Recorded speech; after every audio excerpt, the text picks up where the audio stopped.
कुल मिलाकर 11 साल और तीसरे कार्यकाल का पहला साल। जी हां, मोदी 3.0। और इस कार्यकाल में क्या कुछ खास हुआ है और क्या कुछ खास होने की उम्मीद रखी जाए, बाजार की दिशा दशा क्या रहेगी और इकोनॉमी और कितनी मजबूत होगी, ये सब आप जानना चाहते हैं। और बाजार के सबसे बड़े wealth creation expert Motilal Oswal financial services के चेयरमैन और को फाउंडर रामदेव अग्रवाल साहब इस वक्त हमारे साथ स्टूडियो में है। रामदेव सर, गुड मॉर्निंग, बहुत बहुत स्वागत है आपका। धन्यवाद समय देने के लिए। देखते देखते मोदी जी को 11 साल हो गए, देश की बागडोर संभाले हुए। क्या कुछ खास बदला है आपको लगता है इन 11 सालों में, अगर थोड़ा सा फ्लैशबैक में लेके जाओ?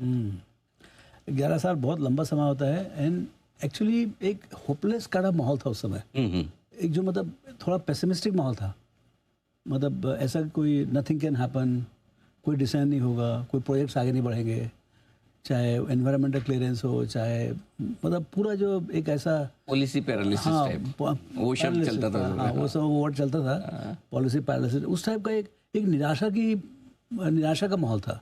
और आज एकदम अपोजिट है, बहुत ऑप्टिमिज्म है। मतलब जो एक हम कर डालेंगे, सब कुछ हो सकता है, मोदी है तो मुमकिन है, उस टाइप का एक्चुअली ऐसा माहौल है। राइट। सो जो ऑप्टिमिस्टिक माहौल है उसमें सब कुछ हो सकता है।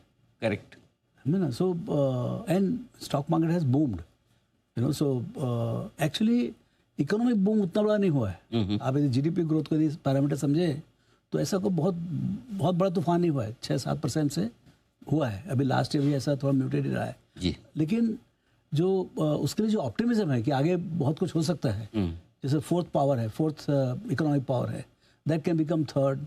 नाउ ये जो ओम सुंदरी और जो ऑपरेशंस हुए हैं उससे मतलब जो डिसेसिव ऑपरेशंस हुए हैं उससे एक rise of India as a power, you know, as a super power, as a third super power. मतलब अमेरिका, चाइना, एक India is also coming up. अब मैं देखता हूँ कि आगे जैसे आपका 4 से 8 ट्रिलियन हो जाएगा अगले 6-7 साल में, राइट, 2030-2032 तक में। तो ये जो जर्नी है जिसमें बहुत इंपॉर्टेंट है, इसमें अब देखिए आप तो 8 ट्रिलियन आगे, आपके जितने डिफेंस सप्लायर हैं यूरोप के सब they are 1.5 to 2.5 trillion dollar.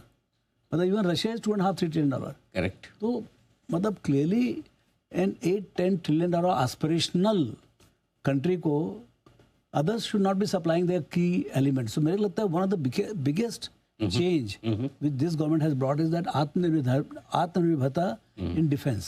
Defence में पूरी तरह हम आत्मनिर्भरता का जो एक डिटर्मिनेशन है, भाई कितना नहीं, पता नहीं कितना एक्चुअली प्रोक्योरमेंट डोमेस्टिक हो रहा है, बट जो डिटर्मिनेशन दिख रहा है और हर चीज़ यहीं बनेगा, इस टाइप का जो माहौल बन रहा है, वो एक बहुत बड़ा मतलब बदलाव है वो एक्चुअली। बिल्कुल।